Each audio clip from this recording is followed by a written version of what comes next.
大家好，我是 Klaus。最近这几天，中国发生了一件大事，可能会成为中国历史上的一个里程碑事件，但是并没有引起很多人的关注和重视。那就是烂尾楼的业主联合起来发动了一场革命。首先，海外华人可能对烂尾楼不是很了解，我先简单普及一下。烂尾楼是一个中国特色，在欧美国家，包括港澳台，买房是一定要找律师的，买家先把钱转给律师，在买家拿到钥匙，房子过户之后，律师将钱转给卖家。所以国外这些地区是没有烂尾楼的。但是中国不一样，很多开发商甚至在只有一块空地的情况下，拿出设计图就可以卖房子，联合银行发放贷款，房子还没建好，政府、银行、开发商就已经先把钱赚到手了，而韭菜们也把自己未来几十年的收入透支了。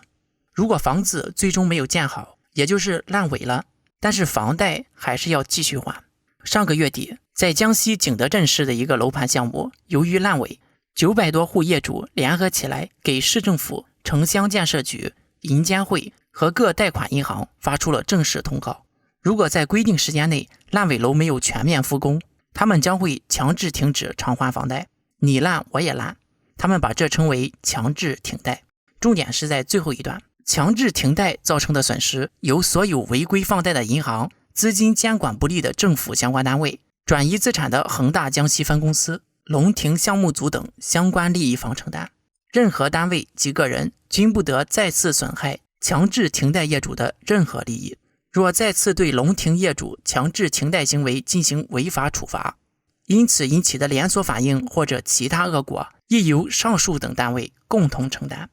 我不知道大家看到这里是什么感觉，反正我是被吓了一大跳。首先，业主们已经形成了一个有组织、有纪律的专业团队，绝对不是以前小打小闹的拉个横幅上街哭闹。然后他们提出了具体的诉求和计划，最后他们严厉地警告当地政府和银行，并且还暗示出了威胁。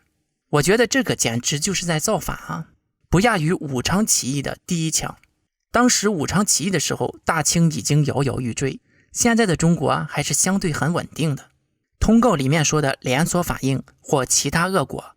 已经也正在发生了。这份强制停贷通告发出1个星期之后，全国迅速有30多家楼盘的业主响应，2个星期后到了80多家。截止到我们发稿前的当天，最新数据已经有100多个楼盘的业主联合起来发了同样的强制停贷通告，这个速度太吓人了。还有一些单独的并没有统计进去，比如房地产市场成熟的深圳也加入了，还有南京核心地段的业主也集体停贷了，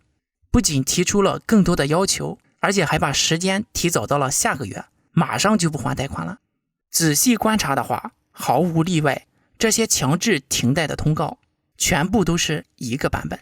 而且最后都对政府提出了同样的威胁。现在回头再看江西景德镇业主打响造反的第一枪，这个连锁反应可不是一句空话，原来是一个实质性的威胁。他们有组织、有纪律、有宣传的把全国各地的烂尾楼业主组织成了一个个团体，像星星之火。当年毛泽东写下星星之火可以燎原，也正是从江西开始，全国建立革命根据地，从此掀起了中共革命的高潮。所以这次业主停贷事件可不简单，对于单个业主来讲是维权，但是整体的性质是一场革命。这件事情让我看到了组织的力量，这个是我以前从来没有看到的。江西打响了第一枪，现在全国已有了星火燎原之势，光烂尾楼就几百万套，涉及资金以千亿计算。这个连锁反应还不止如此。中国人爱要面子，不还房贷是丢人的事，但是停贷一旦形成之后便愈演愈烈。近年全国多地房子贬值，引发业主抗议，这些楼盘的业主首先会有样学样，这个规模比烂尾楼还大，然后是因为疫情等各个方面收入下降甚至失业的人群，还款压力上升，跟着也就放弃还房贷了。再后来房价崩盘，跌到了房子的贷款额以下，那么即便正常有能力还款的人也会选择性的不还房贷了，最后房地产也就彻底崩盘了。一旦房地产完了，中国也就完了。为什么这么说？中国经济对房地产的依赖是相当严重的，中国的房地产占 GDP 的4倍多，远远高于国际水平。这也就是为什么中国 GDP 世界第2，人均 GDP 也超过了1万美元。但是实际上，中国人均月收入不足3000元人民币。中国人大部分的财富都在房产上面，也就是说，很多人收入不高，但是账面上的资产不少，但这都是虚的。一旦房地产崩了，大部分人都会倾家荡产。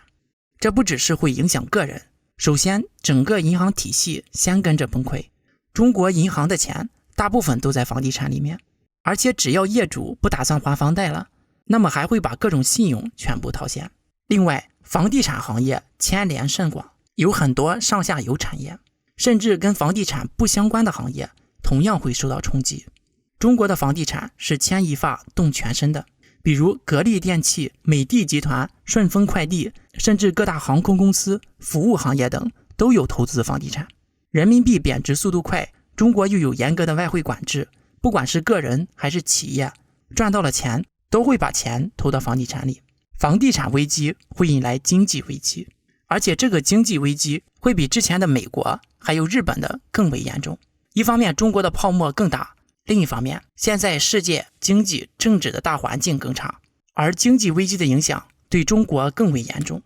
美日等资本主义国家是自由经济体，经济危机对政治的影响有限，即便是产生了重大影响，也就是换个党执政而已。但是中国是一党专政，而中共的执政基础就是中国的经济发展。经济危机的影响远远大于政治危机，即便是6·4天安门事件在中国也是短暂的，也没有影响到全国范围。但是一旦有经济危机，将是深远和全面的，将会有大量的企业和个人破产失业，每一个人都不能幸免。现在革命的第一枪已经打响了，而且这种组织的模式可以推广到其他各行各业，所有因相同原因利益受损害的人民都可以这样联合起来，这让我看到了希望。好了，下面进入网友互动环节。上期视频我们分析了河南银行暴力镇压事件。网友 Michael Mann 说 1989 It's my duty 2022 It's my money。 网友李耀东说，为了区区一点小钱就勾结境外势力，挟洋自重实不可取，必须以反分裂法从重处理。网友全职猎人说，中国法治现状3大基本法：领导的看法、领导的想法、领导的说法。3大诉讼原则：大案讲政治，中案讲影响，小案讲关系。3个法律效力原则：宪法做给外国人看，法律服从内部规定，内部规定服从领导指示。法治基本状况：严格立法，普遍违法，选择执法。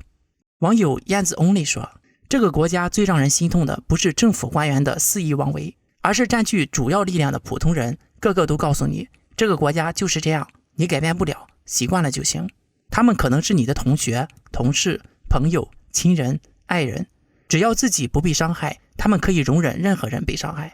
当别人为了你的权益抗争的时候，你在哪里？